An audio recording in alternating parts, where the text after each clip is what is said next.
من كلمات البحرينية القديمة كلمة عفطي.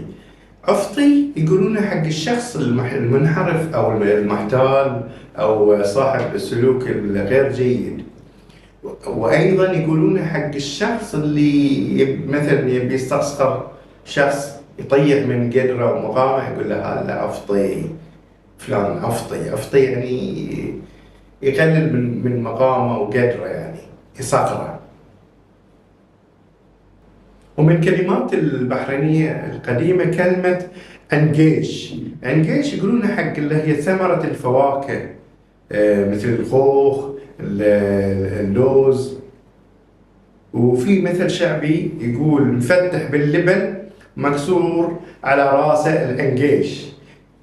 هذا يضرب حق من؟ حق الشخص اللي صارت تجارب في الحياة وما حد يقدر يقص عليه بسهولة، فيقولون مكسر على راس العنقيش، يعني هذه عنده خبرة في الحياة وخاض تجارب ما حد يقدر يقص عليه بسهولة.